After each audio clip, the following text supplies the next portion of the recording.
The Willows, Algernon Blackwood, Chapter 1. After leaving Vienna, and long before you come to Budapest, the Danube enters a region of singular loneliness and desolation, where its waters spread away on all sides regardless of a main channel, and the country becomes a swamp for miles upon miles, covered by a vast sea of low willow bushes. On the big maps this deserted area is painted in a fluffy blue, growing fainter in color as it leaves the banks, and across it may be seen in large straggling letters the word Sumpf, meaning marshes. In high flood this great acreage of sand, shingle beds, and willow-grown islands is almost topped by the water, but in normal seasons the bushes bend and rustle in the free winds, showing their silver leaves to the sunshine in an ever-moving plain of bewildering beauty. These willows never attain to the dignity of trees, they have no rigid trunks, they remain humble bushes, with rounded tops and soft outline, swaying on slender stems that answer to the least pressure of the wind, supple as grasses, and so continually shifting that they somehow give the impression that the entire plain is moving and alive. For the wind sends waves rising and falling over the whole surface, waves of leaves instead of waves of water, green swells like the sea, too, until the branches turn and lift, and then silvery white as their underside turns to the sun.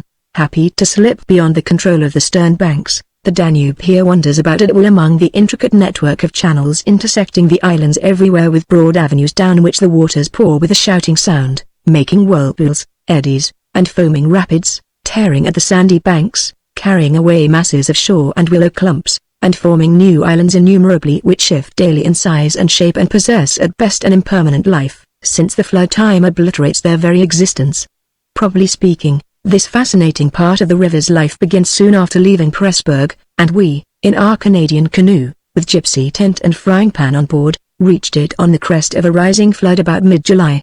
That very same morning, when the sky was reddening before sunrise, we had slipped swiftly through still sleeping Vienna, leaving it a couple of hours later a mere patch of smoke against the blue hills of the Wienerwald on the horizon. We had breakfasted below Fisseramend under a grove of birch trees roaring in the wind, and had then swept on the tearing current past Orth, Hainburg, Petronell, the old Roman Carnuntum of Marcus Aurelius, and so under the frowning heights of Thielsen on a spur of the Carpathians, where the march steals in quietly from the left and the frontier is crossed between Austria and Hungary. Racing along at 12 kilometers an hour soon took us well into Hungary, and the muddy waters sure sign of flood sent us aground on many a shingle bed, and twisted us like a cork in many a sudden belching whirlpool before the towers of Pressburg, Hungarian, Pozzani, showed against the sky, and then the canoe, leaping like a spirited horse, flew at top speed under the grey walls, negotiated safely the sunken chain of the Fligenbruck ferry, turned the corner sharply to the left, and plunged on yellow foam into the wilderness of islands,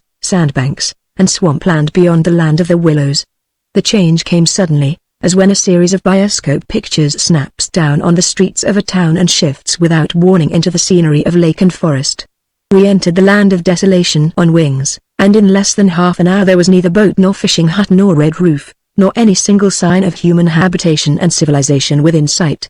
The sense of remoteness from the world of humankind, the utter isolation, the fascination of this singular world of willows, winds, and waters, instantly laid its spell upon us both, so that we allowed laughingly to one another that we ought by rights to have held some special kind of passport to admit us, and that we had, somewhat audaciously, come without asking leave into a separate little kingdom of wonder and magic, a kingdom that was reserved for the use of others who had a right to it, with everywhere unwritten warnings to trespassers for those who had the imagination to discover them. Though still early in the afternoon, the ceaseless buffetings of the most tempestuous wind made us feel weary, and we at once began casting about for a suitable camping ground for the night. But the bewildering character of the islands made landing difficult. The swirling flood carried us inshore and then swept us out again. The willow branches tore our hands as we seized them to stop the canoe, and we pulled many a yard of sandy bank into the water before at length we shot with a great sideways blow from the wind into a backwater and managed to beach the bows in a cloud of spray. Then we lay panting and laughing after our exertions on the hot yellow sand, sheltered from the wind, and in the full blaze of a scorching sun, a cloudless blue sky above, and an immense army of dancing, shouting willow bushes, closing in from all sides, shining with spray and clapping their 1,000 little hands as though to applaud the success of our efforts. "What a river!" I said to my companion, thinking of all the way we had travelled from the source in the Black Forest, and how he had often been obliged to wade and push in the upper shallows at the beginning of June. "Won't stand much nonsense now, will it?" he said, pulling the canoe a little farther into safety up the sand, and then composing himself for a nap, I lay by his side, happy and peaceful in the bath of the elements water, wind, sand, and the great fire of the sun, thinking of the long journey that lay behind us, and of the great stretch before us to the Black Sea, and how lucky I was to have such a delightful and charming traveling companion as my friend, the Swede. We had made many similar journeys together, but the Danube, more than any other river I knew, impressed us from the very beginning with its aliveness.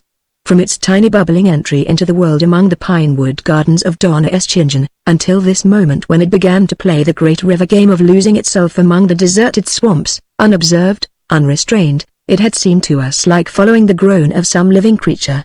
Sleepy at first, but later developing violent desires as it became conscious of its deep soul, it rolled, like some huge fluid being, through all the countries we had passed, holding our little craft on its mighty shoulders, playing roughly with us sometimes, yet always friendly and well-meaning, till at length we had come inevitably to regard it as a great personage. How, indeed, could it be otherwise, since it told us so much of its secret life? At night we heard it singing to the moon as we lay in our tent, uttering that odd sibilant note peculiar to itself and said to be caused by the rapid tearing of the pebbles along its bed, so great is its hurrying speed. We knew, too, the voice of its gurgling whirlpools, suddenly bubbling up on a surface previously quite calm. The roar of its shallows and swift rapids, its constant steady thundering below, all mere surface sounds, and that ceaseless tearing of its icy waters at the banks. How it stood up and shouted when the rains fell flat upon its face. And how its laughter roared out when the wind blew upstream and tried to stop its growing speed. We knew all its sounds and voices, its tumblings and foamings, its unnecessary splashing against the bridges, that self-conscious chatter when there were hills to look on, the affected dignity of its speech when it passed through the little towns, far too important to laugh, and all these faint, sweet whisperings when the sun caught it fairly in some slow curve and poured down upon it till the steam rose. It was full of tricks, too, in its early life before the great world knew it. There were places in the upper reaches among the Swabian forests, when yet the first whispers of its destiny had not reached it, where it elected to disappear through holes in the ground, to appear again on the other side of the porous limestone hills and start a new river with another name, leaving, too, so little water in its own bed that we had to climb out and wade and push the canoe through miles of shallows, and a chief pleasure, in those early days of its irresponsible youth, was to lie low, like Fox, just before the little turbulent tributaries came to join it from the Alps, and to refuse to acknowledge them when in, but to run for miles side by side, the dividing line well marked, the very levels different, the Danube utterly declining to recognize the newcomer. Below Passau, however, it gave up this particular trick, for the Rhine comes in with a thundering power impossible to ignore, and so pushes and incommodes the parent river that there is hardly room for them in the long twisting gorge that follows, and the Danube is shoved this way and that against the cliffs, and forced to hurry itself with great waves and much dashing to and fro in order to get through in time. And during the fight our canoe slipped down from its shoulder to its breast, and had the time of its life among the struggling waves. But the inn taught the old river a lesson, and after Passau it no longer pretended to ignore new arrivals. This was many days back, of course, and since then we had come to know other aspects of the great creature, and across the Bavarian wheat plain of Straubing she wandered so slowly under the blazing June sun that we could well imagine only the surface inches were water, while below there moved, concealed as by a silken mantle, a whole army of undines, passing silently and unseen down to the sea, and very leisurely too, lest they be discovered. Much, too, we forgave her because of her friendliness to the birds and animals that haunted the shores. Cormorants lined the banks in lonely places in rows like short black palings, grey crows crowded the shingle beds, storks stood fishing in the vistas of shallower water that opened up between the islands, and hawks, swans, and marsh birds of all sorts filled the air with glinting wings and singing, petulant cries. It was impossible to feel annoyed with the river's vagaries after seeing a deer leap with a splash into the water at sunrise and swim past the bows of the canoe, and often we saw fawns peering at us from the underbrush, or looked straight into the brown eyes of a stag as we charged full tilt round a corner and entered another reach of the river. Foxes, too, everywhere haunted the banks, tripping daintily among the driftwood and disappearing so suddenly that it was impossible to see how they managed it. But now, after leaving Pressburg, everything changed a little, and the Danube became more serious. It ceased trifling.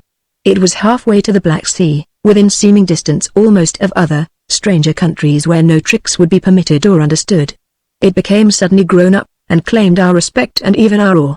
It broke out into three arms, for one thing, that only met again 100 kilometers further down, and for a canoe there were no indications which one was intended to be followed. "If you take a side channel," said the Hungarian officer we met in the Pressburg shop while buying provisions, "you may find yourselves, when the flood subsides, 40 miles from anywhere, high and dry, and you may easily starve. There are no people, no farms, no fishermen. I warn you not to continue. The river, too, is still rising, and this wind will increase." The rising river did not alarm us in the least, but the matter of being left high and dry by a sudden subsidence of the waters might be serious, and we had consequently laid in an extra stock of provisions. For the rest, the officer's prophecy held true, and the wind, blowing down a perfectly clear sky, increased steadily till it reached the dignity of a westerly gale. It was earlier than usual when we camped, for the sun was a good hour or two from the horizon, and leaving my friend still asleep on the hot sand, I wandered about in desultory examination of our hotel. The island, I found, was less than an acre in extent, a mere sandy bank standing some 2 or 3 feet above the level of the river. The far end, pointing into the sunset, was covered with flying spray which the tremendous wind drove off the crests of the broken waves. It was triangular in shape, with the apex upstream. I stood there for several minutes, watching the impetuous crimson flood bearing down with a shouting roar, dashing in waves against the bank as though to sweep it bodily away, and then swirling by into foaming streams on either side.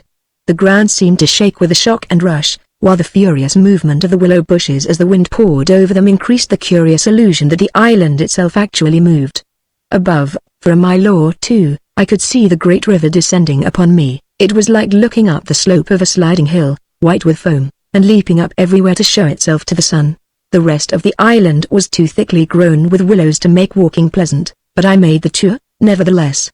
From the lower end the light, of course, changed, and the river looked dark and angry. Only the backs of the flying waves were visible, streaked with foam, and pushed forcibly by the great puffs of wind that fell upon them from behind. For a short mile it was visible, pouring in and out among the islands, and then disappearing with a huge sweep into the willows, which closed about it like a herd of monstrous antediluvian creatures crowding down to drink. They made me think of gigantic sponge-like growths that sucked the river up into themselves. They caused it to vanish from sight.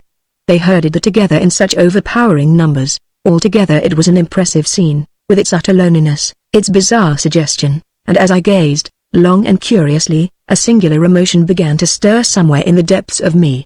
Midway in my delight of the wild beauty, there crept, unbidden and unexplained, a curious feeling of disquietude, almost of alarm. A rising river, perhaps, always suggests something of the ominous. Many of the little islands I saw before me would probably have been swept away by the morning. This resistless, thundering flood of water touched the sense of awe. Yet I was aware that my uneasiness lay deeper far than the emotions of awe and wonder.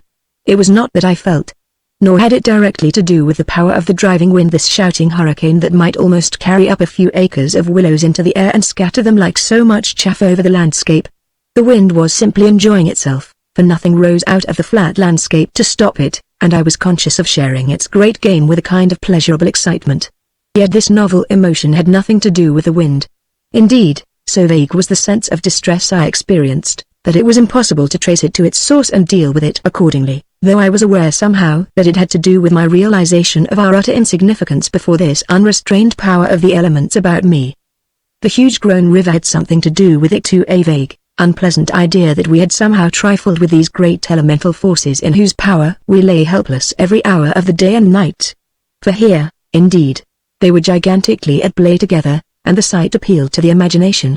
But my emotion, so far as I could understand it, seemed to attach itself more particularly to the willow bushes, to these acres and acres of willows, crowding, so thickly growing there, swarming everywhere the eye could reach, pressing upon the river as though to suffocate it, standing in dense array mile after mile beneath the sky, watching, waiting, listening. And, apart quite from the elements, the willows connected themselves subtly with my malaise, attacking the mind insidiously somehow by reason of their vast numbers, and contriving in some way or other to represent to the imagination a new and mighty power, a power, moreover, not altogether friendly to us. Great revelations of nature, of course, never fail to impress in one way or another, and I was no stranger to moods of the kind. Mountains overawe and oceans terrify, while the mystery of great forests exercises a spell peculiarly its own. But all these, at one point or another, somewhere link on intimately with human life and human experience. They stir comprehensible, even if alarming, emotions. They tend on the whole to exalt, With this multitude of willows, however, it was something far different, I felt. Some essence emanated from them that besieged the heart. A sense of awe awakened, true, but of awe touched somewhere by a vague terror. Their serra ranks, growing everywhere darker about me as the shadows deepened, moving furiously yet softly in the wind, woke in me the curious and unwelcome suggestion that we had trespassed here upon the borders of an alien world, a world where we were intruders, a world where we were not wanted or invited to remain, where we ran grave risks perhaps. The feeling, however, though it refused to yield its meaning entirely to analysis, did not at the time trouble me by passing into menace. Yet it never left me quite, even during the very practical business of putting up the tent in a hurricane of wind and building a fire for the stew pot. It remained, just enough to bother and perplex, and to rob a most delightful camping ground of a good portion of its charm. To my companion, however, I said nothing, for he was a man I considered devoid of imagination. In the first place, I could never have explained to him what I meant, and in the second, he would have laughed stupidly at me if I had. There was a slight depression in the center of the island, and here we pitched the tent. The surrounding willows broke the wind a bit. A poor camp, observed the imperturbable Swede when at last the tent stood upright, no stones and precious little firewood. I'm for moving on early tomorrow, eh? This sand won't hold anything, but the experience of a collapsing tent at midnight had taught us many devices, and we made the cozy gypsy house as safe as possible, and then set about collecting a store of wood to last till bedtime. Willow bushes drop no branches, and driftwood was our only source of supply. We hunted the shores pretty thoroughly. Everywhere the banks were crumbling as the rising flood tore at them and carried away great portions with a splash and a gurgle. The island's much smaller than when we landed, said the accurate Swede. It won't last long at this rate. We'd better drag the canoe close to the tent, and be ready to start at a moment's notice. I shall sleep in my clothes. He was a little distance off, climbing along the bank, and I heard his rather jolly laugh as he spoke. By Jove! I heard him call, a moment later, and turned to see what had caused his exclamation. But for the moment he was hidden by the willows, and I could not find him. What in the world's this? I heard him cry again, and this time his voice has become serious. I ran up quickly and joined him on the bank. He was looking over the river, pointing at something in the water. Good heavens, it's a man's body! He cried excitedly. Look, a black thing, turning over and over in the foaming waves, swept rapidly past. It kept disappearing and coming up to the surface again. It was about 20 feet from the shore, and just as it was opposite to where we stood it lurched round and looked straight at us. We saw its eyes reflecting the sunset, and gleaming an odd yellow as the body turned over.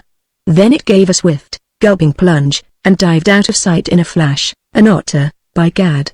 We exclaimed in the same breath, laughing. It was an otter, alive, and out on the hunt, yet it had looked exactly like the body of a drowned man turning helplessly in the current. Far below it came to the surface once again, and we saw its black skin, wet and shining in the sunlight. Then, too, just as we turned back, our arms full of driftwood, another thing happened to recall us to the river bank. This time it really was a man, and what was more, a man in a boat. Now a small boat on the Danube was an unusual sight at any time, but here in this deserted region, and at flood time, it was so unexpected as to constitute a real event. We stood and stared. Whether it was due to the slanting sunlight, or the refraction from the wonderfully illumined water, I cannot say, but, whatever the cause, I found it difficult to focus my sight properly upon the flying apparition. It seemed, however, to be a man standing upright in a sort of flat-bottomed boat, steering with a long oar, and being carried down the opposite shore at a tremendous pace. He apparently was looking across in our direction, but the distance was too great and the light too uncertain for us to make out very plainly what he was about. It seemed to me that he was gesticulating and making signs at us.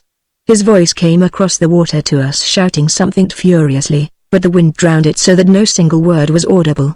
There was something curious about the whole appearance, man, boat, signs, voice that made an impression on me out of all proportion to its cause. He's crossing himself, I cried.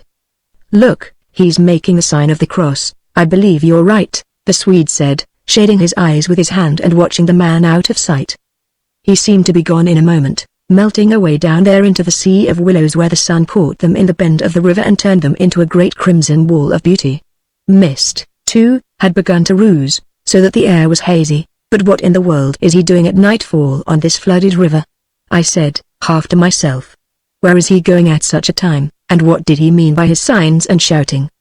Do you think he wished to warn us about something? He saw our smoke, and thought we were spirits probably, laughed my companion.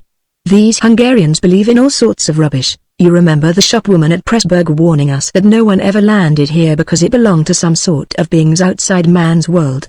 I suppose they believe in fairies and elementals, possibly demons, too. That peasant in the boat saw people on the islands for the first time in his life, he added, after a slight pause, and it scared him, that's all. The Swede's tone of voice was not convincing, and his manner lacked something that was usually there. I noted the change instantly while he talked, though without being able to label it precisely. If they had enough imagination, I laughed loudly. I remember trying to make as much noise as I could. They might well people a place like this with the old gods of antiquity. The Romans must have haunted all this region more or less with their shrines and sacred groves and elemental deities. The subject dropped and we returned to our stew pot, for my friend was not given to imaginative conversation as a rule. Moreover, just then I remember feeling distinctly glad that he was not imaginative. His stolid, practical nature suddenly seemed to me welcome and comforting. It was an admirable temperament, I felt. He could steer down rapids like a Red Indian, shoot dangerous bridges and whirlpools better than any white man I ever saw in a canoe. He was a grand fellow for an adventurous trip, a tower of strength when untoward things happened. I looked at his strong face and light curly hair as he staggered along under his pile of driftwood, twice the size of mine, and I experienced a feeling of relief. Yes, I was distinctly glad just then that the Swede was what he was, and that he never made remarks that suggested more than they said. The river's still rising, though, he added, as if following out some thoughts of his own, and dropping his load with a gasp. This island will be under water in 2 days if it goes on. I wish the wind would go down, I said. I don't care a fig for the river. The flood, indeed, had no terrors for us. We could get off at 10 minutes' notice, and the more water the better. We liked it. It meant an increasing current and the obliteration of the treacherous shingle beds that so often threatened to tear the bottom out of our canoe. Contrary to our expectations, the wind did not go down with the sun. It seemed to increase with the darkness, howling overhead and shaking the willows round us like straws. Curious sounds accompanied it sometimes, like the explosion of heavy guns, and it fell upon the water and the island in great flat blows of immense power. It made me think of the sounds a planet must make, could we only hear it, driving along through space. But the sky kept wholly clear of clouds, and soon after supper the full moon rose up in the east and covered the river and the plain of shouting willows with a light like the day. We lay on the sandy patch beside the fire, smoking, listening to the noises of the night round us, and talking happily of the journey we had already made, and of our plans ahead. The map lay spread in the door of the tent, but the high wind made it hard to study, and presently we lowered the curtain and extinguished the lantern. The firelight was enough to smoke and see each other's faces by, and the sparks flew about overhead like fireworks. A few yards beyond, the river gurgled and hissed, and from time to time a heavy splash announced the falling away of further portions of the bank. Our talk, I noticed, had to do with the far-away scenes and incidents of our first camps in the Black Forest, or of other subjects altogether remote from the present setting, for neither of us spoke of the actual moment more than was necessary, almost as though we had agreed tacitly to avoid discussion of the camp and its incidents. Neither the yacht nor the boatman, for instance, received the honor of a single mention, though ordinarily these would have furnished discussion for the greater part of the evening. They were, of course, distinct events in such a place. The scarcity of wood made it business to keep the fire going, for the wind, that drove the smoke in our faces wherever we sat, helped at the same time to make a forced draught.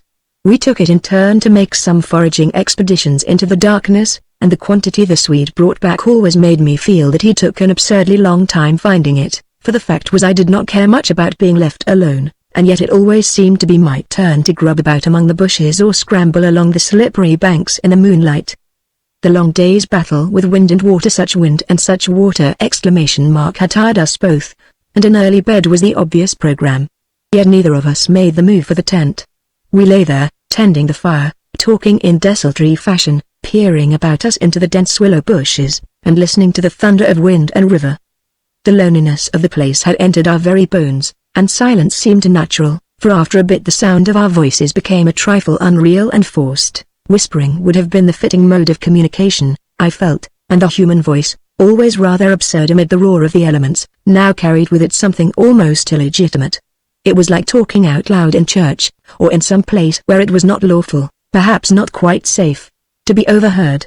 The eeriness of this lonely island, set among a million willows, swept by a hurricane, and surrounded by hurrying deep waters, touched us both, I fancy. Untrodden by man, almost unknown to man, it lay there beneath the moon, remote from human influence, on the frontier of another world, an alien world, a world tenanted by willows only and the souls of willows. And we, in our rashness, had dared to invade it, even to make use of it. Something more than the power of its mystery stirred in me as I lay on the sand, feet to fire, and peered up through the leaves at the stars. For the last time I rose to get firewood. When this has burnt up, I said firmly, I shall turn in, and my companion watched me lazily as I moved off into the surrounding shadows. For an unimaginative man, I thought he seemed unusually receptive that night, unusually open to suggestion of things other than sensory. He too was touched by the beauty and loneliness of the place. I was not altogether pleased, I remember, to recognize this slight change in him, and instead of immediately collecting sticks, I made my way to the far point of the island where the moonlight on plain and river could be seen to better advantage. The desire to be alone had come suddenly upon me, my former dread returned in force. There was a vague feeling in me I wished to face and probe to the bottom. When I reached the point of sand jutting out among the waves, the spell of the place descended upon me with a positive shock. No mere scenery could have produced such an effect. There was something more here, something to alarm. I gazed across the waste of wild waters, I watched the whispering willows, I heard the ceaseless beating of the tireless wind, and, one and all, each in its own way, stirred in me this sensation of a strange distress. But the willows especially, for ever they went on chattering and talking among themselves, laughing a little, shrilly crying out, sometimes sighing, but what it was they made so much to do about belonged to the secret life of the great plain they inhabited. And it was utterly alien to the world I knew, or to that of the wild yet kindly elements. They made me think of a host of beings from another plane of life, another evolution altogether, perhaps, all discussing a mystery known only to themselves. I watched them moving busily together, oddly shaking their big bushy heads, twirling their myriad leaves even when there was no wind. They moved of their own will as though alive, and they touched, by some incalculable method, my own keen sense of the horrible, that they stood in the moonlight, like a vast army surrounding our camp, shaking their innumerable silver spears defiantly, formed all ready for an attack. The psychology of places, for some imaginations at least, is very vivid. For the wanderer, especially, camps have their note either of welcome or rejection. At first it may not always be apparent, because the busy preparations of tent and cooking prevent, but with the first pause after supper usually it comes and announces itself. And the note of this willow camp now became unmistakably plain to me. We were interlopers, trespassers, we were not welcomed. The sense of unfamiliarity grew upon me as I stood there watching. We touched the frontier of a region where our presence was resented. For a night's lodging we might perhaps be tolerated, but for a prolonged and inquisitive stay no. By all the gods of the trees and wilderness, no. We were the first human influences upon this island, and we were not wanted. The willows were against us. Strange thoughts like these, bizarre fancies, born I know not whence, found lodgment in my mind as I stood listening. What, I thought, if, after all, these crouching willows proved to be alive, if suddenly they should rise up, like a swarm of living creatures, marshaled by the gods whose territory we had invaded, sweep towards us off the vast swamps, booming overhead in the night and then settle down. As I looked it was so easy to imagine they actually moved, crept nearer, retreated a little, huddled together in masses, hostile, waiting for the great wind that should finally start them a-running.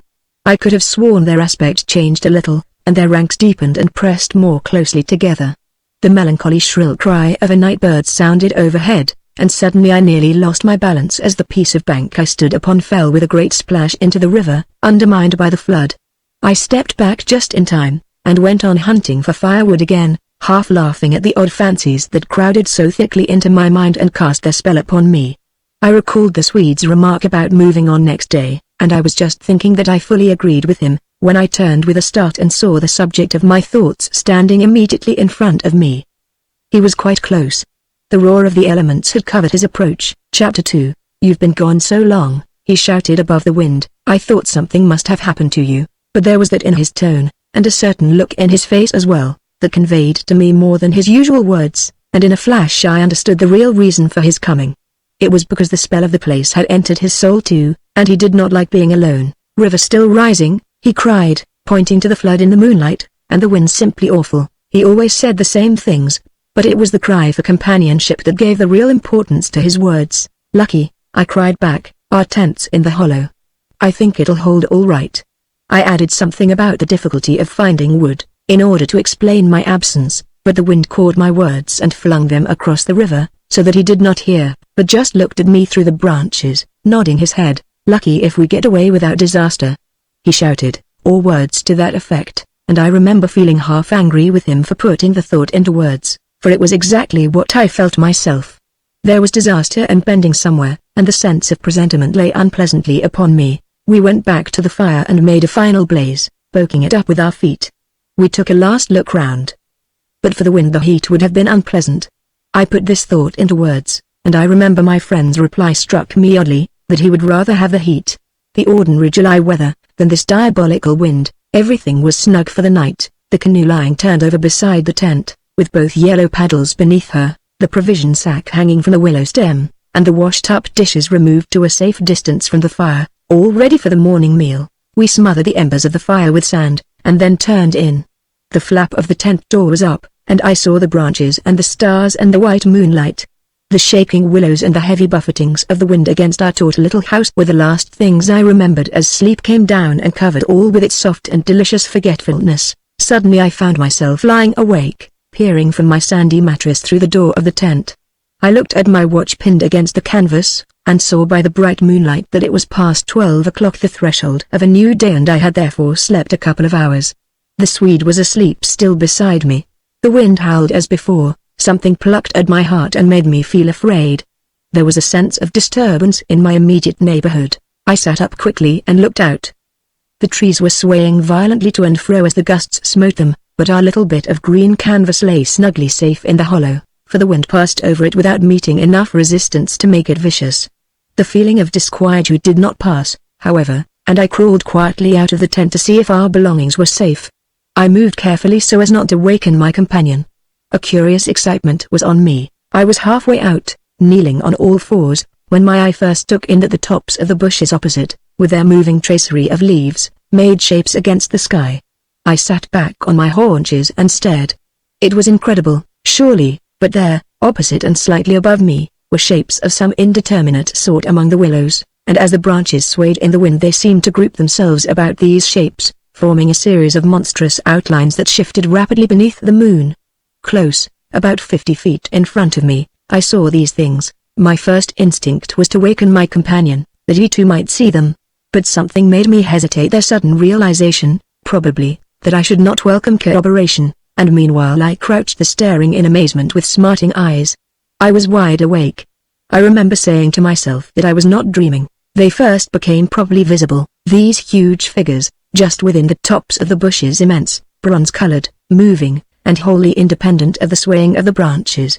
I saw them plainly and noted, now I came to examine them more calmly, that they were very much larger than human, and indeed that something in their appearance proclaimed them to be not human at all. Certainly they were not merely the moving tracery of the branches against the moonlight. They shifted independently.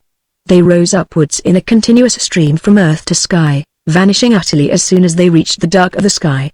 They were interlaced one with another, making a great column, and I saw their limbs and huge bodies melting in and out of each other, forming this serpentine line that bent and swayed and twisted spirally with the contortions of the wind-tossed trees. They were nude, fluid shapes, passing up the bushes, within the leaves, almost rising up in a living column into the heavens. Their faces I never could see. Unceasingly they poured upwards, swaying in great bending curves, with a hue of dull bronze upon their skins. I stared, trying to force every atom of vision from my eyes.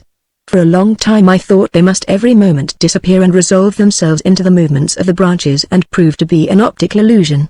I searched everywhere for a proof of reality, when all the while I understood quite well that the standard of reality had changed. For the longer I looked the more certain I became that these figures were real and living, though perhaps not according to the standards that the camera and the biologist would insist upon. Far from feeling fear, I was possessed with a sense of awe and wonder such as I have never known. I seemed to be gazing at the personified elemental forces of this haunted and primeval region. Our intrusion had stirred the powers of the place into activity. It was we who were the cause of the disturbance, and my brain filled to bursting with stories and legends of the spirits and deities of places that have been acknowledged and worshipped by men in all ages of the world's history. But, before I could arrive at any possible explanation, something impelled me to go farther out, and I crept forward on the sand and stood upright. I felt the ground still warm under my bare feet. The wind tore at my hair and face, and the sound of the river burst upon my ears with a sudden roar. These things, I knew, were real, and proved that my senses were acting normally. Yet the figures still rose from earth to heaven, silent, majestically, in a great spiral of grace and strength that overwhelmed me at length with a genuine deep emotion of worship. I felt that I must fall down and worship, absolutely worship. Perhaps in another minute I might have done so, when a gust of wind swept against me with such force that it blew me sideways, and I nearly stumbled and fell. It seemed to shake the dream violently out of me. At least it gave me another point of view somehow. The figures still remained, still ascended into heaven from the heart of the night, but my reason at last began to assert itself. It must be a subjective experience, I argued, none the less real for that, but still subjective. The moonlight and the branches combined to work out these pictures upon the mirror of my imagination, and for some reason I projected them outwards and made them appear objective. I knew this must be the case, of course. I took courage, and began to move forward across the open patches of sand. By Jove, though, was it all hallucination? Was it merely subjective? Did not my reason argue in the old futile way from the little standard of the known? I only know that great column of figures ascended darkly into the sky for what seemed a very long period of time, and with a very complete measure of reality as most men are accustomed to gauge reality. Then suddenly they were gone, and, once they were gone and the immediate wonder of their great presence had passed, fear came down upon me with a cold rush.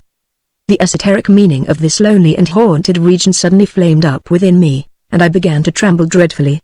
I took a quick look round, a look of horror that came near to panic, calculating vainly ways of escape, and then, realizing how helpless I was to achieve anything really effective, I crept back silently into the tent and lay down again upon my sandy mattress, first lowering the door curtain to shut out the sight of the willows in the moonlight, and then burying my head as deeply as possible beneath the blankets to deaden the sound of the terrifying wind, as though further to convince me that I had not been dreaming. I remember that it was a long time before I fell again into a troubled and restless sleep, and even then only the upper crust of me slept, and underneath there was something that never quite lost consciousness, but lay alert and on the watch. But this second time I jumped up with a genuine start of terror.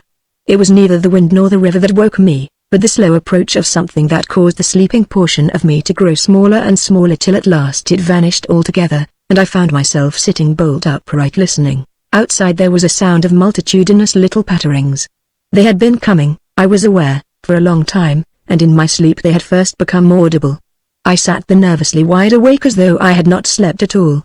It seemed to me that my breathing came with difficulty, and that there was a great weight upon the surface of my body. In spite of the hot night, I felt clammy with cold and shivered. Something surely was pressing steadily against the sides of the tent and weighing down upon it from above. Was it the body of the wind? Was this the pattering rain? The dripping of the leaves? The spray blown from the river by the wind and gathering in big drops? I thought quickly of a dozen things, then suddenly the explanation leapt into my mind. A bough from the poplar, the only large tree on the island, had fallen with the wind. Still half caught by the other branches, it would fall with the next gust and crush us, and meanwhile its leaves brushed and tapped upon the tight canvas surface of the tent. I raised a loose flap and rushed out, calling to the Swede to follow. But when I got out and stood upright I saw that the tent was free. There was no hanging bough, there was no rain or spray, nothing approached. A cold, grey light filtered down through the bushes and lay on the faintly gleaming sand. Stars still crowded the sky directly overhead, and the wind howled magnificently, but the fire no longer gave out any glow, and I saw the east reddening in streaks through the trees. Several hours must have passed since I stood there before watching the ascending figures, and the memory of it now came back to me horribly, like an evil dream. Oh, how tired it made me feel, that ceaseless raging wind. Yet, though the deep lassitude of a sleepless night was on me, my nerves were tingling with the activity of an equally tireless apprehension, and all idea of repose was out of the question. The river I saw had risen further. Its thunder filled the air, and a fine spray made itself felt through my thin sleeping shirt, yet nowhere did I discover the slightest evidence of anything to cause alarm. This deep, prolonged disturbance in my heart remained wholly unaccounted for. My companion had not stirred when I called him, and there was no need to waken him now. I looked about me carefully, noting everything. The turned-over canoe, the yellow paddles, 2 of them, I'm certain, the provision sack and the extra lantern hanging together from the tree, and, crowding everywhere about me, enveloping all, the willows, those endless, shaking willows. A bird uttered its morning cry, and a string of duck passed with whirring flight overhead in the twilight. The sand whirled, dry and stinging, about my bare feet in the wind. I walked round the tent and then went out a little way into the bush, so that I could see across the river to the farther landscape, and the same profound yet indefinable emotion of distress seized upon me again as I saw the interminable sea of bushes stretching to the horizon, looking ghostly and unreal in the one light of dawn. I walked softly here and there, still puzzling over that odd sound of infinite pattering, and of that pressure upon the tent that had wakened me. It must have been the wind, I reflected, the wind bearing upon the loose, hot sand, driving the dry particles smartly against the taut canvas, the wind dropping heavily upon our fragile roof. Yet all the time my nervousness and malaise increased appreciably. I crossed over to the farther shore and noted how the coastline had altered in the night, and what masses of sand the river had torn away. I dipped my hands and feet into the cool current, and bathed my forehead. Already there was a glow of sunrise in the sky and the exquisite freshness of coming day. On my way back I passed purposely beneath the very bushes where I had seen the column of figures rising into the air, and midway among the clumps I suddenly found myself overtaken by a sense of vast terror. From the shadows a large figure went swiftly by. Someone passed me, as sure as ever man did. It was a great staggering blow from the wind that helped me forward again, and once out in the more open space, the sense of terror diminished strangely. The winds were about and walking, I remember saying to myself, for the winds often move like great presences under the trees. And altogether the fear that hovered about me was such an unknown and immense kind of fear, so unlike anything I had ever felt before, that it woke a sense of awe and wonder in me that did much to counteract its worst effects. And when I reached a high point in the middle of the island from which I could see the wide stretch of river, crimson in the sunrise, the whole magical beauty of it all was so overpowering that a sort of wild yearning woke in me and almost brought a cry up into the throat, but this cry found no expression, for as my eyes wandered from the plain beyond to the island round me and noted our little tent half hidden among the willows, a dreadful discovery leapt out at me, compared to which my terror of the walking wind seemed as nothing at all. For a change, I thought, had somehow come about in the arrangement of the landscape. It was not that my point of vantage gave me a different view, but that an alteration had apparently been effected in the relation of the tent to the willows, and of the willows to the tent. Surely the bushes now crowded much closer unnecessarily, unpleasantly close. They had moved nearer, creeping with silent feet over the shifting sands, drawing imperceptibly nearer by soft, unhurried movements. The willows had come closer during the night. But had the wind moved them, or had they moved of themselves? I recalled the sound of infinite small patterings and the pressure upon the tent and upon my own heart that caused me to wake in terror. I swayed for a moment in the wind like a tree, finding it hard to keep my upright position on the sandy hillock. There was a suggestion here of personal agency, of deliberate intention, of aggressive hostility, and it terrified me into a sort of rigidity. Then the reaction followed quickly. The idea was so bizarre, so absurd, that I felt inclined to laugh.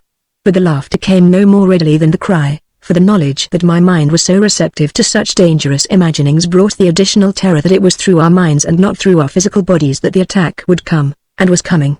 The wind buffeted me about, and, very quickly it seemed, the sun came up over the horizon, for it was after 4 o'clock, and I must have stood on that little pinnacle of sand longer than I knew, afraid to come down to close quarters with the willows.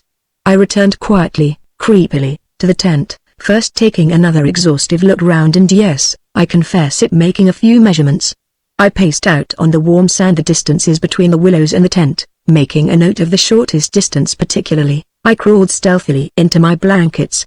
My companion, to all appearances, still slept soundly, and I was glad that this was so. Provided my experiences were not corroborated, I could find strength somehow to deny them, perhaps.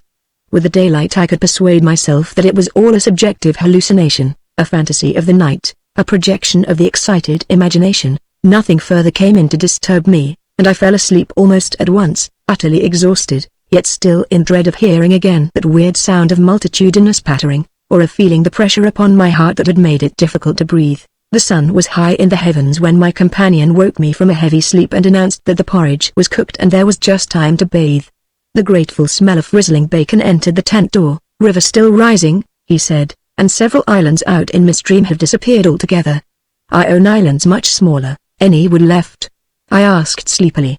"The wood and the island will finish tomorrow in a dead heat," he laughed, "but there's enough to last us till then." I plunged in from the point of the island, which had indeed altered a lot in size and shape during the night, and was swept down in a moment to the landing place opposite the tent. The water was icy, and the banks flew by like the country from an express train. Bathing under such conditions was an exhilarating operation, and the terror of the night seemed cleansed out of me by a process of evaporation in the brain. The sun was blazing hot, not a cloud showed itself anywhere. The wind, however, had not abated one little jot. Quite suddenly then the implied meaning of the Swede's words flashed across me, showing that he no longer wished to leave post-haste, and had changed his mind. Enough to last till tomorrow, he assumed we should stay on the island another night. It struck me as odd. The night before he was so positive the other way. How had the change come about? Great crumblings of the banks occurred at breakfast, with heavy splashings and clouds of spray which the wind brought into our frying pan, and my fellow traveller talked incessantly about the difficulty the Vienna pest steamers must have to find the channel in flood. But the state of his mind interested and impressed me far more than the state of the river or the difficulties of the steamers. He had changed somehow since the evening before. His manner was different, a trifle excited, a trifle shy, with a sort of suspicion about his voice and gestures. I hardly know how to describe it now in cold blood, but at the time I remember being quite certain of one thing, that he had become frightened. He ate very little breakfast, and for once omitted to smoke his pipe. He had the map spread open beside him, and kept studying its markings. "We'd better get off sharp in an hour," I said presently, feeling for an opening that must bring him indirectly to a partial confession at any rate. And his answer puzzled me uncomfortably, rather. "If they'll let us, who'll let us? The elements?" I asked quickly, with affected indifference. "The powers of this awful place, whoever they are," he replied, keeping his eyes on the map. "The gods are here, if they are anywhere at all in the world. The elements are always the true immortals," I replied, laughing as naturally as I could manage, yet knowing quite well that my face reflected my true feelings when he looked up gravely at me and spoke across the smoke. "We shall be fortunate if we get away without further disaster." This was exactly what I had dreaded, and I screwed myself up to the point of the direct question.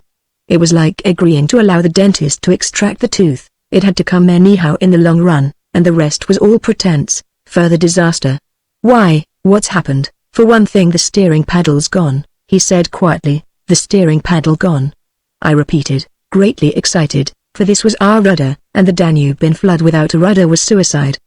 "But what? And there's a tear in the bottom of the canoe," he added, with a genuine little tremor in his voice. I continued staring at him, able only to repeat the words in his face somewhat foolishly. There, in the heat of the sun, and on this burning sand, I was aware of a freezing atmosphere descending round us. I got up to follow him, for he merely nodded his head gravely and led the way towards the tent a few yards on the other side of the fireplace. The canoe still lay there as I had last seen her in the night, ribs uppermost, the paddles, or rather, the paddle, on the sand beside her. "There's only one," he said, stooping to pick it up. "And here's the rent in the baseboard." It was on the tip of my tongue to tell him that I had clearly noticed two paddles a few hours before, but a second impulse made me think better of it, and I said nothing. I approached to see. There was a long, finely made tear in the bottom of the canoe where a little sliver of wood had been neatly taken clean out. It looked as if the tooth of a sharp rock or snag had eaten down her length. An investigation showed that the hole went through. Had we launched out in her without observing it, we must inevitably have foundered. At first the water would have made the wood swell so as to close the hole, but once out in midstream the water must have poured in, and the canoe, never more than 2 inches above the surface, would have filled and sunk very rapidly. "There, you see, an attempt to prepare a victim for the sacrifice," I heard him saying, more to himself than to me. "2 victims rather," he added as he bent over and ran his fingers along the slit. I began to whistle, a thing I always do unconsciously when utterly nonplussed, and purposely paid no attention to his words. I was determined to consider them foolish. "It wasn't the last night," he said presently, straightening up from his examination and looking anywhere but at me. "We must have scratched her in landing." "Of course," I stopped whistling to say. "The stones are very sharp." I stopped abruptly, for at that moment he turned round and met my eyes squarely. I knew just as well as he did how impossible my explanation was. There were no stones, to begin with, and then there's this to explain too, he added quietly, handing me the paddle and pointing to the blade. A new and curious emotion spread freezingly over me as I took and examined it. The blade was scraped down all over, beautifully scraped, as though someone had sandpapered it with care, making it so thin that the first vigorous stroke must have snapped it off at the elbow. "One of us walked in his sleep and did this thing," I said feebly, or it has been filed by the constant stream of sand particles blown against it by the wind. Perhaps, said the Swede, turning away, laughing a little, you can explain everything. The same wind that caught the steering paddle and flung it so near the bank that it fell in with the next lump that crumbled, I called out after him, absolutely determined to find an explanation for everything he showed me. I see, he shouted back, turning his head to look at me before disappearing among the willow bushes. Once alone with these perplexing evidences of personal agency, I think my first thoughts took the form of one of us must have done this thing, and it certainly was not I. But my second thought decided how impossible it was to suppose, under all the circumstances, that either of us had done it. That my companion, the trusted friend of a dozen similar expeditions, could have knowingly had a hand in it, was a suggestion not to be entertained for a moment. Equally absurd seemed the explanation that this imperturbable and densely practical nature had suddenly become insane and was busied with insane purposes. Yet the fact remained that what disturbed me most, and kept my fear actively alive even in this blaze of sunshine and wild beauty, was the clear certainty that some curious alteration had come about in his mind, that he was nervous, timid, suspicious, aware of goings-on he did not speak about, watching a series of secret and hitherto unmentionable events, waiting, in a word, for a climax that he expected, and, I thought, expected very soon. This grew up in my mind intuitively, I hardly knew how. I made a hurried examination of the tent and its surroundings, but the measurements of the night remained the same. There were deep hollows formed in the sand I now noticed for the first time, basin-shaped and of various depths and sizes, varying from that of a teacup to a large bowl. The wind, no doubt, was responsible for these miniature craters, just as it was for lifting the paddle and tossing it towards the water. The rent in the canoe was the only thing that seemed quite inexplicable, and, after all, it was conceivable that a sharp point had caught it when we landed. The examination I made of the shore did not assist this theory, but all the same I clung to it with that diminishing portion of my intelligence which I called my reason. An explanation of some kind was an absolute necessity, just as some working explanation of the universe is necessary, however absurd, to the happiness of every individual who seeks to do his duty in the world and face the problems of life. The simile seemed to me at the time an exact parallel. I at once set the pitch melting, and presently the Swede joined me at the work. Though under the best conditions in the world the canoe could not be safe for traveling till the following day. I drew his attention casually to the hollows in the sand. Yes, he said, I know. They're all over the island. But you can explain them, no doubt. Wind, of course, I answered without hesitation.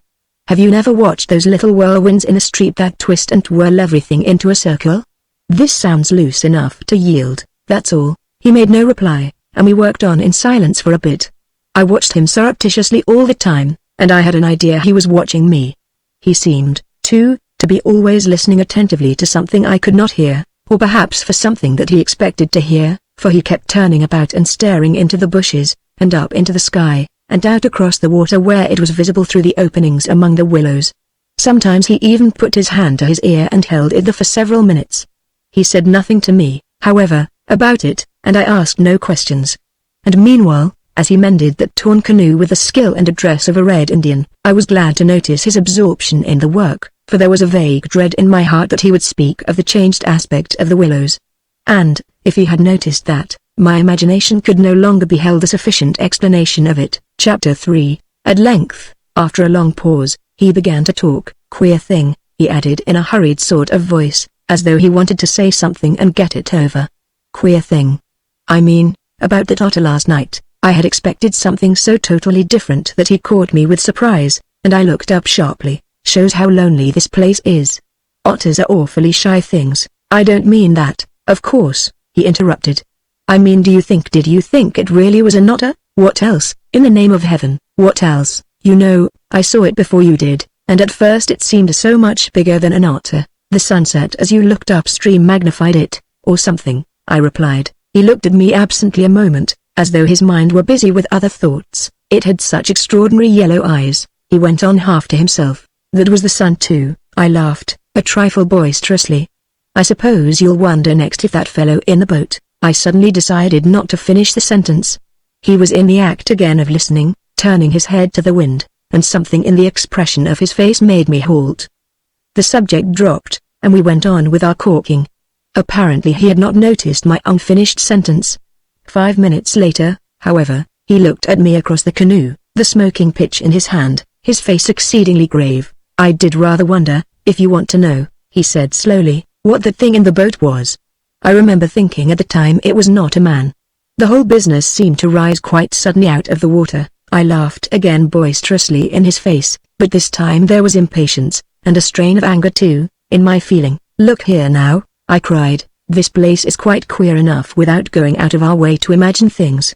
That boat was an ordinary boat, and the man in it was an ordinary man, and they were both going downstream as fast as they could lick. And that otter was an otter, so don't let's play the fool about it." He looked steadily at me with the same grave expression. He was not in the least annoyed. I took courage from his silence, and, for heaven's sake, I went on, "Don't keep pretending you hear things, because it only gives me the jumps, and there's nothing to hear but the river and this cursed old thundering wind, you fool." He answered in a low, shocked voice, "You utter fool. That's just the way all victims talk. As if you didn't understand just as well as I do." He sneered with scorn in his voice, and a sort of resignation. "The best thing you can do is to keep quiet and try to hold your mind as firm as possible. This feeble attempt at self-deception only makes the truth harder when you're forced to meet it." My little effort was over, and I found nothing more to say, for I knew quite well his words were true, and that I was the fool, not he. Up to a certain stage in the adventure he kept ahead of me easily, and I think I felt annoyed to be out of it, to be thus proved less psychic, less sensitive than himself to these extraordinary happenings, and half ignorant all the time of what was going on under my very nose. He knew from the very beginning, apparently. But at the moment I wholly missed the point of his words about the necessity of there being a victim, and that we ourselves were destined to satisfy the want. I dropped all pretense thenceforward, but thenceforward likewise my fear increased steadily to the climax. "But you're quite right about one thing," he added, before the subject passed, "and that is that we're wiser not to talk about it, or even to think about it, because what one thinks finds expression in words, and what one says, happens." That afternoon, while the canoe dried and hardened, we spent trying to fish, testing the leak, collecting wood, and watching the enormous flood of rising water. Masses of driftwood swept near our shores sometimes, and we fished for them with long willow branches. The island grew perceptibly smaller as the banks were torn away with great gulps and splashes. The weather kept brilliantly fine till about 4 o'clock, and then for the first time for 3 days the wind showed signs of abating. Clouds began to gather in the southwest, spreading thence slowly over the sky. This lessening of the wind came as a great relief, for the incessant roaring, banging, and thundering had irritated our nerves. Yet the silence that came about 5 o'clock with its sudden cessation was in a manner quite as oppressive. The booming of the river had everything in its own way then. It filled the air with deep murmurs, more musical than the wind noises, but infinitely more monotonous. The wind held many notes, rising, falling, always beating out some sort of great elemental tune, whereas the river's song lay between 3 notes, at most dull pedal notes, that held a lugubrious quality foreign to the wind, and somehow seemed to me, in my then nervous state, to sound wonderfully well the music of doom. It was extraordinary, too, how the withdrawal suddenly of bright sunlight took everything out of the landscape that made for cheerfulness, and since this particular landscape had already managed to convey the suggestion of something sinister, the change of course was all the more unwelcome and noticeable. For me, I know, the darkening outlook became distinctly more alarming, and I found myself more than once calculating how soon after sunset the full moon would get up in the east, and whether the gathering clouds would greatly interfere with her lighting of the little island. With this general hush of the wind, though it still indulged in occasional brief gusts, the river seemed to me to grow blacker, the willows to stand more densely together. The latter, too, kept up a sort of independent movement of their own, rustling among themselves where no wind stirred, and shaking oddly from the roots upwards. When common objects in this way become charged with the suggestion of horror, they stimulate the imagination far more than things of unusual appearance, and these bushes, crowding huddled about us, assumed for me in the darkness a bizarre grotesquerie of appearance that lent to them somehow the aspect of purposeful and living creatures. Their very ordinariness, I felt, masked what was malignant and hostile to us. The forces of the region drew nearer with the coming of night. They were focusing upon our island, and more particularly upon ourselves. For thus, somehow, in the terms of the imagination, did my really indescribable sensations in this extraordinary place present themselves. I had slept a good deal in the early afternoon, and had thus recovered somewhat from the exhaustion of a disturbed night, but this only served apparently to render me more susceptible than before to the obsessing spell of the haunting. I fought against it, laughing at my feelings as absurd and childish, with very obvious physiological explanations, yet, In spite of every effort, they gained in strength upon me so that I dreaded the night as a child lost in a forest must dread the approach of darkness. The canoe we had carefully covered with a waterproof sheet during the day, and the one remaining paddle had been securely tied by the Swede to the base of a tree, lest the wind should rob us of that too. From 5 o'clock onwards I busied myself with the stew pot and preparations for dinner, it being my turn to cook that night. We had potatoes, onions, bits of bacon fat to add flavor, and a general thick residue from former stews at the bottom of the pot, with black bread broken up into it. The result was most excellent, and it was followed by a stew of plums with sugar and a brew of strong tea with dried milk. A good pile of wood lay close at hand, and the absence of wind made my duties easy. My companion sat lazily watching me, dividing his attentions between cleaning his pipe and giving useless advice, an admitted privilege of the off-duty man. He had been very quiet all the afternoon, engaged in recaulking the canoe, strengthening the dent ropes, and fishing for driftwood while I slept. No more talk about undesirable things had passed between us, and I think his only remarks had to do with the gradual destruction of the island, which he declared was not fully a third smaller than when we first landed. The pot had just begun to bubble when I heard his voice calling to me from the bank, where he had wandered away without my noticing. I ran up. "Come and listen," he said, "and see what you make of it." He held his hand cup-wise to his ear, as so often before. "Now do you hear anything?" he asked, watching me curiously. We stood there, listening attentively together. At first I heard only the deep note of the water and the hissings rising from its turbulent surface. The willows, for once, were motionless and silent. Then a sound began to reach my ears faintly, a peculiar sound something like the humming of a distant gong. It seemed to come across to us in the darkness from the waste of swamps and willows opposite. It was repeated at regular intervals, but it was certainly neither the sound of a bell nor the hooting of a distant steamer.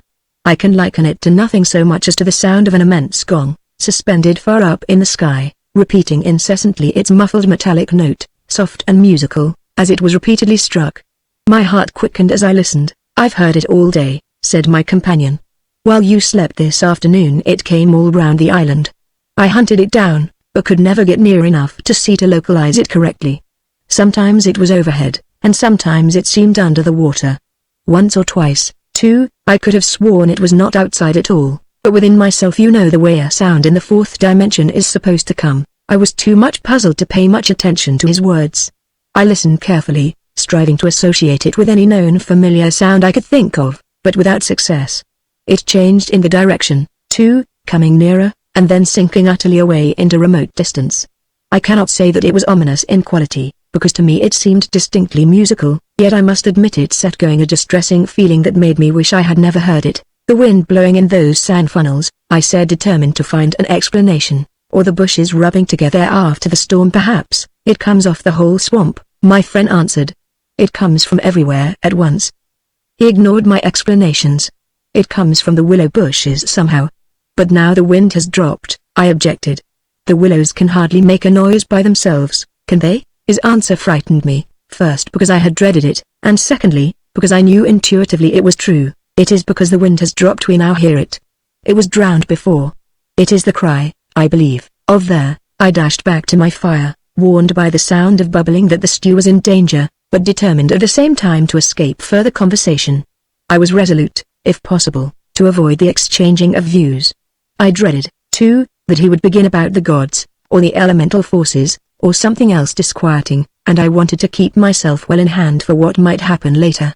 There was another night to be faced before we escaped from this distressing place, and there was no knowing yet what it might bring forth. "Come and cut up bread for the pot," I called to him, vigorously stirring the appetizing mixture. That stew pot held sanity for us both, and the thought made me laugh. He came over slowly and took the provision sack from the tree, fumbling in its mysterious depths, and then emptying the entire contents upon the ground sheet at his feet. "Hurry up!" I cried, "It's boiling." The Swede burst out into a roar of laughter that startled me. It was forced laughter, not artificial exactly, but mirthless. "There's nothing here," he shouted, holding his sides. "Bread, I mean, it's gone. There is no bread. They've taken it." I dropped the long spoon and ran up. Everything the sack had contained lay upon the ground sheet, but there was no loaf. The whole dead weight of my growing fear fell upon me and shook me. Then I burst out laughing too. It was the only thing to do, and the sound of my laughter also made me understand his. The strain of psychical pressure caused it this explosion of unnatural laughter in both of us. It was an effort of repressed forces to seek relief. It was a temporary safety valve. And with both of us it ceased quite suddenly. How criminally stupid of me, I cried, still determined to be consistent and find an explanation. I clean forgot to buy a loaf at Pressburg. That chattering woman put everything out of my head, and I must have left it lying on the counter raw. The oatmeal, too, is much less than it was this morning, the Swede interrupted. Why in the world need he draw attention to it? I thought angrily. There's enough for tomorrow, I said, stirring vigorously, and we can get lots more at Common or Gran. In 24 hours we shall be miles from here. I hope so to God, he muttered, putting the things back into the sack, unless we're claimed first as victims for the sacrifice. He added with a foolish laugh. He dragged the sack into the tent, for safety's sake, I suppose, and I heard him mumbling to himself, but so indistinctly that it seemed quite natural for me to ignore his words. Our meal was beyond question a gloomy one, and we ate it almost in silence, avoiding one another's eyes, and keeping the fire bright.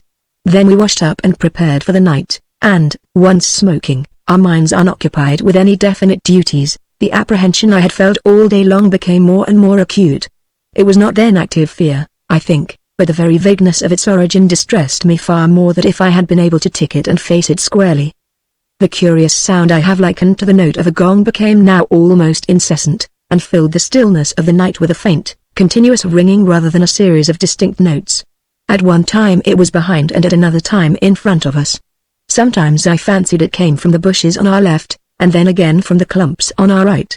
More often it hovered directly overhead like the whirring of wings. It was really everywhere at once, behind, in front, at our sides and over our heads, completely surrounding us. The sound really defies description. But nothing within my knowledge is like that ceaseless muffled humming rising off the deserted world of swamps and willows. We sat smoking in comparative silence, the strain growing every minute greater. The worst feature of the situation seemed to me that we did not know what to expect, and could therefore make no sort of preparation by way of defense. We could anticipate nothing. My explanations made in the sunshine, moreover, now came to haunt me with their foolish and wholly unsatisfactory nature, and it was more and more clear to us that some kind of plain talk with my companion was inevitable, whether I liked it or not. After all, we had to spend the night together, and to sleep in the same tent side by side. I saw that I could not get along much longer without the support of his mind, and for that, of course, plain talk was imperative. As long as possible, however, I postponed this little climax, and tried to ignore all off at the occasional sentences he flung into the emptiness. Some of these sentences, moreover, were confoundedly disquieting to me, coming as they did to corroborate much that I felt myself, corroboration, too, which made it so much more convincing from a totally different point of view. He composed such curious sentences, and hurled them at me in such an inconsequential sort of way, as though his main line of thought was secret to himself, and these fragments were mere bits he found it impossible to digest. He got rid of them by uttering them. Speech relieved him.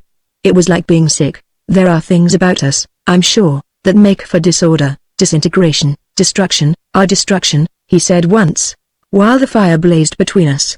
We've strayed out of a safe line somewhere, and, another time, when the gong sounds had come nearer, ringing much louder than before, and directly over our heads, he said as though talking to himself, I don't think a gramophone would show any record of that.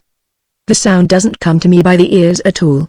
The vibrations reach me in another manner altogether, and seem to be within me, which is precisely how a fourth-dimensional sound might be supposed to make itself heard. I purposely made no reply to this, but I sat up a little closer to the fire and peered about me into the darkness. The clouds were massed all over the sky, and no trace of moonlight came through. Very still, too, everything was, so that the river and the frogs had things all their own way. It has that about it, he went on, which is utterly out of common experience. It is unknown. Only one thing describes it really, it is a non-human sound, I mean a sound outside humanity. Having rid himself of this indigestible morsel, he lay quiet for a time, but he had so admirably expressed my own feeling that it was a relief to have the thought out, and to have confined it by the limitation of words from dangerous wandering to and fro in the mind. The solitude of that Danube camping place, can I ever forget it? The feeling of being utterly alone on an empty planet. My thoughts ran incessantly upon cities and the haunts of men. I would have given my soul, as the saying is, for the feel of those Bavarian villages we had passed through by the score, for the normal, human commonplaces, peasants drinking beer, tables beneath the trees, hot sunshine, and a ruined castle on the rocks behind the red-roofed church. Even the tourists would have been welcome, yet what I felt of dread was no ordinary ghostly fear. It was infinitely greater, stranger, and seemed to arise from some dim ancestral sense of terror more profoundly disturbing than anything I had known or dreamed of. We had strayed, as the Swede put it, into some region or some set of conditions where the risks were great, yet unintelligible to us, where the frontiers of some unknown world lay close about us. It was a spot held by the dwellers in some outer space, a sort of peephole whence they could spy upon the earth, themselves unseen, a point where the veil between had worn a little thin.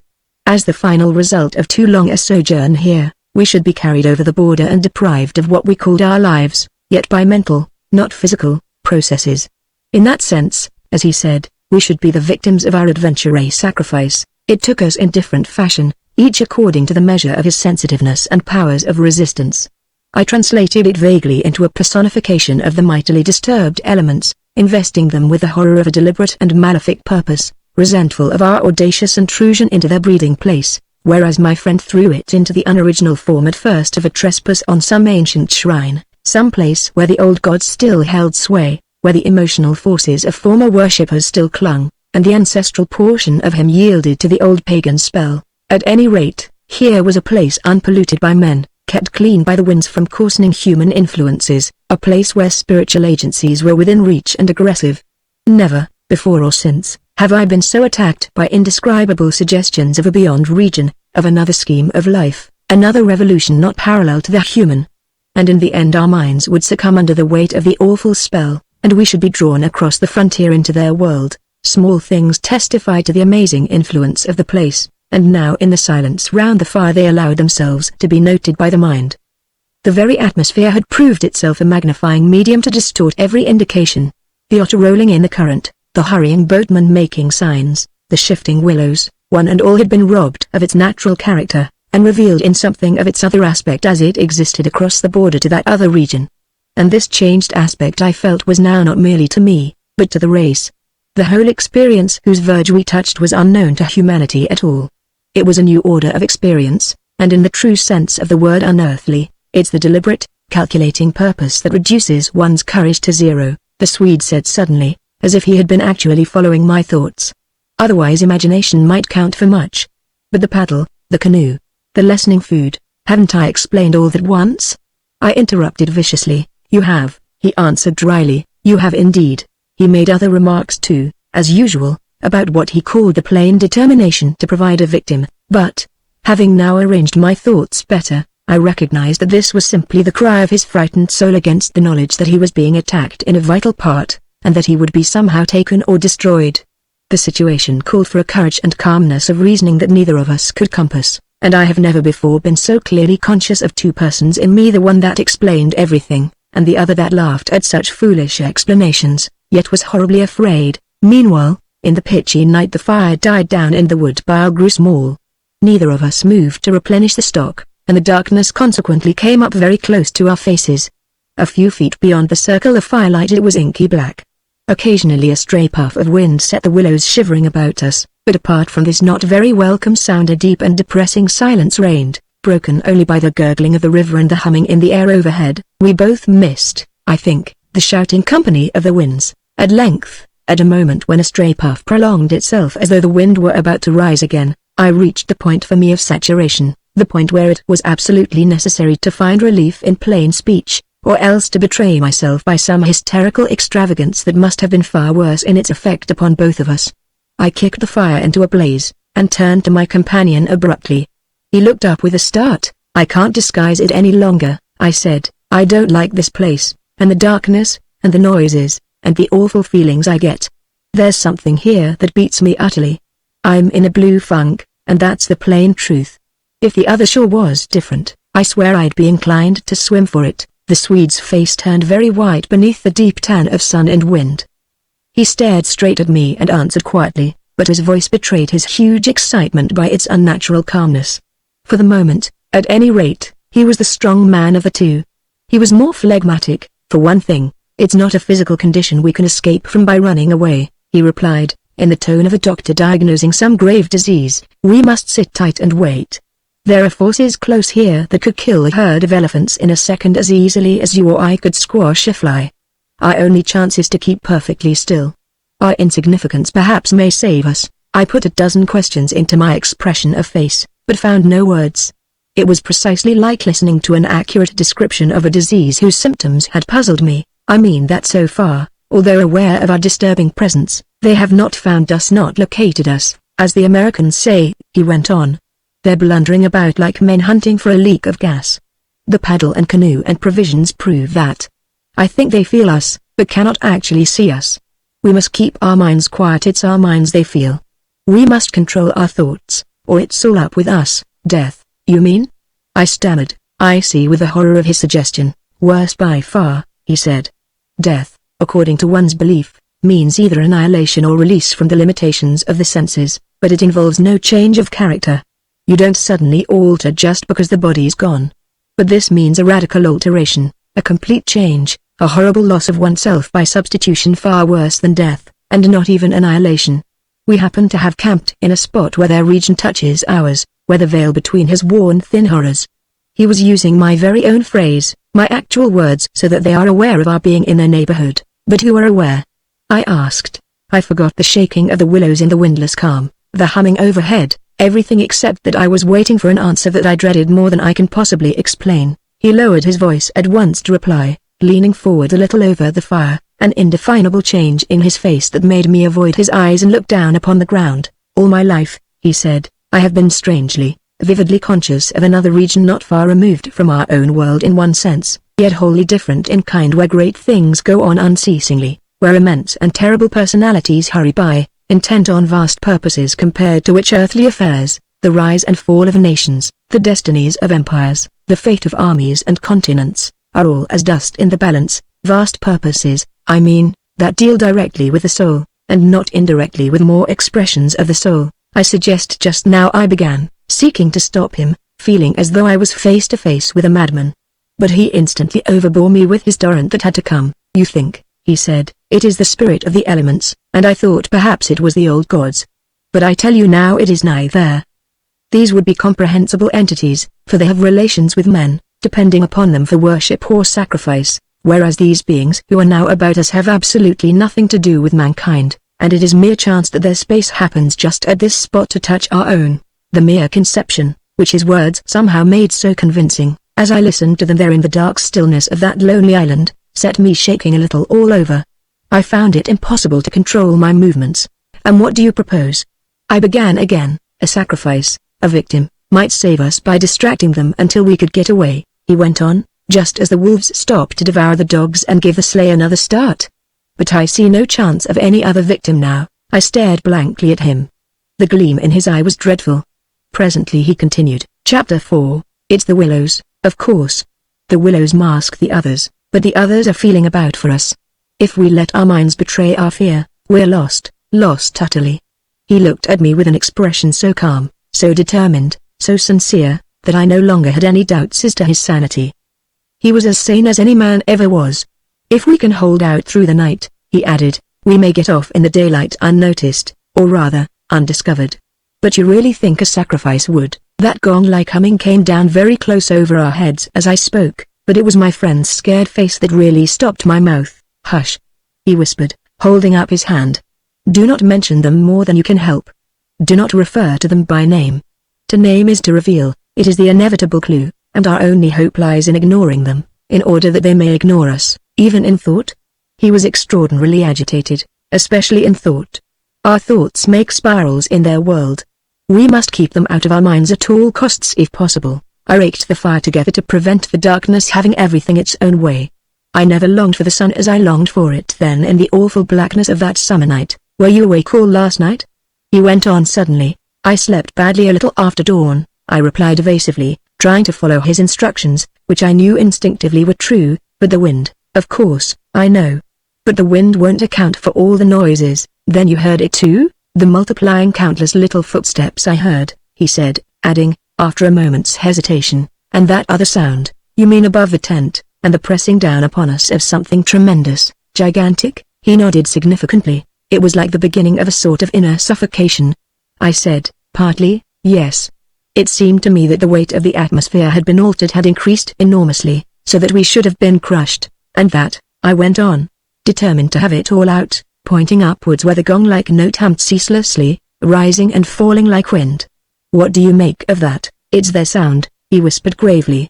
It's the sound of their world, the humming in their region. The division here is so thin that it leaks through somehow. But, if you listen carefully, you'll find it's not above so much as around us. It's in the willows.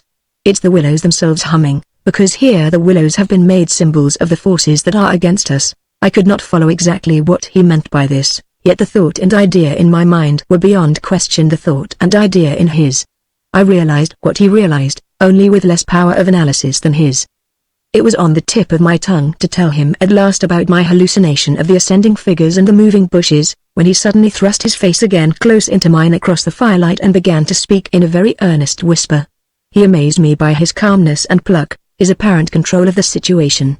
This man I had for years deemed unimaginative, stolid. Now listen, he said. The only thing for us to do is to go on as though nothing had happened, follow our usual habits, go to bed, and so forth, pretend we feel nothing and notice nothing. It is a question wholly of the mind, and the less we think about them the better our chance of escape. Above all, don't think, for what you think happens. All right, I managed to reply, simply breathless with his words and the strangeness of it all. All right, I'll try. But tell me one more thing first. Tell me what you make of those hollows in the ground all about us, those sand funnels. No, he cried, forgetting to whisper in his excitement. I dare not, simply dare not, put the thought into words. If you have not guessed, I am glad. Don't try to. They have put it into my mind, try your hardest to prevent their putting it into yours. He sank his voice again to a whisper before he finished, and I did not press him to explain. There was already just about as much horror in me as I could hold. The conversation came to an end, and we smoked our pipes busily in silence. Then something happened, something unimportant apparently, as the way is when the nerves are in a very great state of tension, and this small thing for a brief space gave me an entirely different point of view. I chanced to look down at my sand shoe, the sort we used for the canoe, and something to do with the hole at the toe suddenly recalled to me the London shop where I had bought them, the difficulty the man had in fitting me, and other details of the uninteresting but practical operation. At once, in its train, followed a wholesome view of the modern skeptical world I was accustomed to move in at home. I thought of roast beef, and ale, motorcars, policemen, brass bands, and a dozen other things that proclaimed the soul of ordinariness or utility. The effect was immediate and astonishing even to myself. Psychologically, I suppose, it was simply a sudden and violent reaction after the strain of living in an atmosphere of things that to the normal consciousness must seem impossible and incredible. But, whatever the cause, it momentarily lifted the spell from my heart, and left me for the short space of a minute feeling free and utterly unafraid. I looked up at my friend opposite. You damned old pagan, I cried, laughing aloud in his face. You imaginative idiot. You superstitious idolater. You. I stopped in the middle, seized anew by the old horror. I tried to smother the sound of my voice as something sacrilegious. The Swede, of course, heard it too, the strange cry overhead in the darkness and that sudden drop in the air as though something had come nearer. He had turned ashen white under the tan. He stood bolt upright in front of the fire, stiff as a rod, staring at me. After that, he said in a sort of helpless, frantic way, we must go. We can't stay now, we must strike camp this very instant and go on down the river. He was talking, I saw, quite wildly, his words dictated by abject terror, the terror he had resisted so long, but which had caught him at last, in the dark. I exclaimed, shaking with fear after my hysterical outburst, but still realizing our position better than he did. Sheer madness. The river's in flood, and we've only got a single paddle. Besides, we only go deeper into their country. There's nothing ahead for 50 miles but willows, willows, willows. He sat down again in a state of semi-collapse. The positions, by one of those kaleidoscopic changes nature loves, were suddenly reversed, and the control of our forces passed over into my hands. His mind at last had reached the point where it was beginning to weaken. What on earth possessed you to do such a thing? He whispered with the awe of genuine terror in his voice and face. I crossed round to his side of the fire. I took both his hands in mine, kneeling down beside him and looking straight into his frightened eyes. We'll make one more blaze, I said firmly, and then turn in for the night. At sunrise we'll be off full speed for Comorn. Now, pull yourself together a bit, and remember your own advice about not thinking fear. He said no more, and I saw that he would agree and obey. In some measure, too, it was a sort of relief to get up and make an excursion into the darkness for more wood. We kept close together, almost touching, groping among the bushes and along the bank. The humming overhead never ceased, but seemed to me to grow louder as we increased our distance from the fire. It was shivery work. We were grubbing away in the middle of a thickish clump of willows where some driftwood from a former flood had caught high among the branches, when my body was seized in a grip that made me half drop upon the sand. It was the Swede. He had fallen against me, and was clutching me for support. I heard his breath coming and going in short gasps. "Look. By my soul," he whispered, and for the first time in my experience I knew what it was to hear tears of terror in a human voice. He was pointing to the fire, some 50 feet away. I followed the direction of his finger, and I swear my heart missed a beat. There, in front of the dim glow, something was moving. I saw it through a veil that hung before my eyes like the gauze drop curtain used at the back of a theater hazily a little. It was neither a human figure nor an animal. To me it gave the strange impression of being as large as several animals grouped together, like horses, 2 or 3, moving slowly. The Swede, too, got a similar result, though expressing it differently, for he thought it was shaped and sized like a clump of willow bushes, rounded at the top, and moving all over upon its surface, coiling upon itself like smoke. He said afterwards, "I watched it settle downwards through the bushes." He sobbed at me. "Look, by God! It's coming this way. Oh, oh!" He gave a kind of whistling cry. "They've found us." I gave one terrified glance, which just enabled me to see that the shadowy form was swinging towards us through the bushes, and then I collapsed backwards with a crash into the branches. These failed, of course, to support my weight, so that with the Swede on top of me we fell in a struggling heap upon the sand. I really hardly knew what was happening. I was conscious only of a sort of enveloping sensation of icy fear that plucked the nerves out of their fleshly covering, twisted them this way and that, and replaced them quivering. My eyes were tightly shut, something in my throat choked me, a feeling that my consciousness was expanding, extending out into space, swiftly gave way to another feeling that I was losing it altogether, and about to die. An acute spasm of pain passed through me, and I was aware that the Swede had hold of me in such a way that he hurt me abominably. It was the way he caught at me in falling, but it was the pain, he declared afterwards, that saved me. It caused me to forget them and think of something else at the very instant when they were about to find me. It concealed my mind from them at the moment of discovery, yet just in time to evade their terrible seizing of me. He himself, he says, actually swooned at the same moment, and that was what saved him. I only know that at a later date, how long or short is impossible to say, I found myself scrambling up out of the slippery network of willow branches, and saw my companion standing in front of me holding out a hand to assist me. I stared at him in a dazed way, rubbing the arm he had twisted for me. Nothing came to me to say. Somehow, I lost consciousness for a moment or two. I heard him say, "That's what saved me." It made me stop thinking about them. "You nearly broke my arm in two," I said, uttering my only connected thought at the moment. A numbness came over me. "That's what saved you," he replied. "Between us, we've managed to set them off on a false tacking somewhere. The humming has ceased.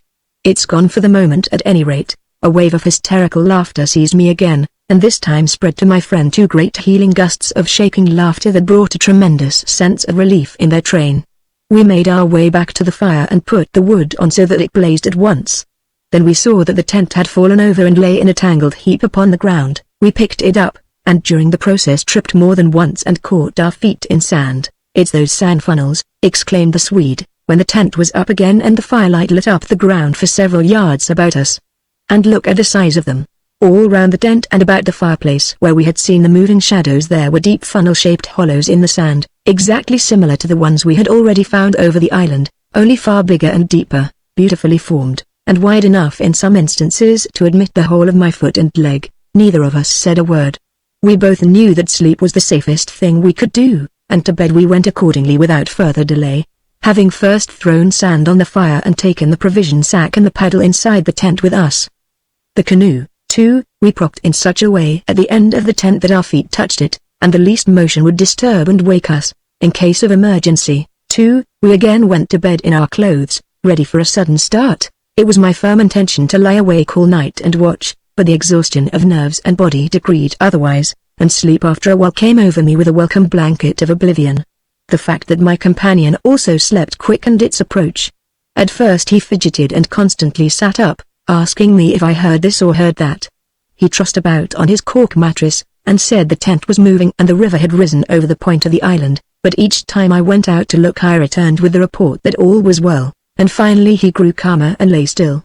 Then at length his breathing became regular and I heard unmistakable sounds of snoring, the first and only time in my life when snoring has been a welcome and calming influence. This, I remember, was the last thought in my mind before dozing off. A difficulty in breathing woke me, and I found the blanket over my face. But something else besides the blanket was pressing upon me, and my first thought was that my companion had rolled off his mattress onto my own in his sleep. I called to him and sat up, and at the same moment it came to me that the tent was surrounded. That sound of multitudinous soft pattering was again audible outside, filling the night with horror. I called again to him, louder than before. He did not answer, but I missed the sound of his snoring, and also noticed that the flap of the tent was down. This was the unpardonable sin. I crawled out in the darkness to hook it back securely, and it was then for the first time I realized positively that the Swede was not here. He had gone. I dashed out in a mad run, seized by a dreadful agitation, and the moment I was out I plunged into a sort of torrent of humming that surrounded me completely and came out of every quarter of the heavens at once. It was that same familiar humming gone mad. A swarm of great invisible bees might have been about me in the air. The sound seemed to thicken the very atmosphere, and I felt that my lungs worked with difficulty. But my friend was in danger, and I could not hesitate. The dawn was just about to break, and a faint whitish light spread upwards over the clouds from a thin strip of clear horizon. No wind stirred. I could just make out the bushes and river beyond, and the pale sandy patches. In my excitement I ran frantically to and fro about the island, calling him by name, shouting at the top of my voice the first words that came into my head. But the willows smothered my voice, and the humming muffled it, so that the sound only travelled a few feet round me. I plunged among the bushes, tripping headlong, tumbling over roots, and scraping my face as I tore this way and that among the preventing branches. Then, quite unexpectedly, I came out upon the island's point and saw a dark figure outlined between the water and the sky. It was the Swede. And already he had one foot in the river. A moment more and he would have taken the plunge. I threw myself upon him, flinging my arms about his waist and dragging him shorewards with all my strength. Of course he struggled furiously, making a noise all the time just like that cursed humming, and using the most outlandish phrases in his anger about going inside to them, and taking the way of the water and the wind, and God only knows what more besides, that I tried in vain to recall afterwards, but which turned me sick with horror and amazement as I listened. But in the end I managed to get him into the comparative safety of the tent, and flung him breathless and cursing upon the mattress where I held him until the fit had passed. I think the suddenness with which it all went and he grew calm, coinciding as it did with the equally abrupt cessation of the humming and pattering outside, I think this was almost the strangest part of the whole business perhaps. For he had just opened his eyes and turned his tired face up to me so that the dawn threw a pale light upon it through the doorway, and said, for all the world just like a frightened child, "My life, old man, it's my life I owe you. But it's all over now anyhow. They've found a victim in our place." Then he dropped back upon his blankets and went to sleep literally under my eyes. He simply collapsed, and began to snore again as healthily as though nothing had happened and he had never tried to offer his own life as a sacrifice by drowning. And when the sunlight woke him 3 hours later, hours of ceaseless vigil for me, it became so clear to me that he remembered absolutely nothing of what he had attempted to do, that I deemed it wise to hold my peace and ask no dangerous questions. He woke naturally and easily, as I have said, when the sun was already high in a windless hot sky, and he at once got up and set about the preparation of the fire for breakfast. I followed him anxiously at bathing, but he did not attempt to plunge in, merely dipping his head and making some remark about the extra coldness of the water. "River's falling at last," he said, "and I'm glad of it." "The humming has stopped too," I said. He looked up at me quietly with his normal expression. Evidently he remembered everything except his own attempt at suicide. "Everything has stopped," he said, "because..." He hesitated. But I knew some reference to that remark he had made just before he fainted was in his mind, and I was determined to know it. "Because they've found another victim?" I said, forcing a little laugh. "Exactly," he answered, "exactly. I feel as positive of it as though I feel quite safe again. I mean," he finished. He began to look curiously about him. The sunlight lay in hot patches on the sand. There was no wind. The willows were motionless. He slowly rose to feet. "Come," he said, "I think if we look, we shall find it." He started off on a run. and I followed him. He kept to the banks, poking with a stick among the sandy bays and caves and little backwaters, myself always close on his heels. "Ah!" he exclaimed presently, "ah!" The tone of his voice somehow brought back to me a vivid sense of the horror of the last 24 hours, and I hurried up to join him. He was pointing with his stick at a large black object that lay half in the water and half on the sand. It appeared to be caught by some twisted willow roots so that the river could not sweep it away. A few hours before the spot must have been underwater. "See," he said quietly, "the victim that made our escape possible." And when I peered across his shoulder I saw that his stick rested on the body of a man. He turned it over. It was the corpse of a peasant, and the face was hidden in the sand. Clearly the man had been drowned, but a few hours before, and his body must have been swept down upon our island somewhere about the hour of the dawn at the very time the fit had passed. "We must give it a decent burial, you know." "I suppose so," I replied. I shuddered a little in spite of myself, for there was something about the appearance of that poor drowned man that turned me cold. The Swede glanced up sharply at me, an undecipherable expression on his face, and began clambering down the bank. I followed him more leisurely. The current, I noticed, had torn away much of the clothing from the body, so that the neck and part of the chest lay bare. Halfway down the bank my companion suddenly stopped and held up his hand in warning, but either my foot slipped, or I had gained too much momentum to bring myself quickly to a halt, for I bumped into him and sent him forward with a sort of leap to save himself. We tumbled together onto the hard sand so that our feet splashed into the water.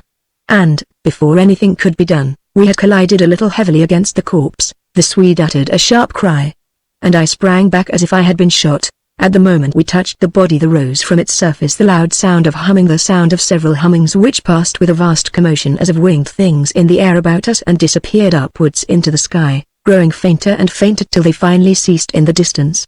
It was exactly as though we had disturbed some living yet invisible creatures at work. My companion clutched me, and I think I clutched him, but before either of us had time properly to recover from the unexpected shock, we saw that a movement of the current was turning the corpse round so that it became released from the grip of the willow roots. A moment later it had turned completely over, the dead face uppermost, staring at the sky. It lay on the edge of the main stream. In another moment it would be swept away. The Swede started to save it, shouting again something I did not catch about a proper burial, and then abruptly dropped upon his knees on the sand and covered his eyes with his hands. I was beside him in an instant. I saw what he had seen, for just as the body swung round to the current the face and the exposed chest turned full towards us, and showed plainly how the skin and flesh were indented with small hollows, beautifully formed, and exactly similar in shape and kind to the sand funnels that we had found all over the island. "Their mark," I heard my companion mutter under his breath. "Their awful mark," and when I turned my eyes again from his ghastly face to the river, the current had done its work, and the body had been swept away into midstream and was already beyond our reach and almost out of sight, turning over and over on the waves like an otter.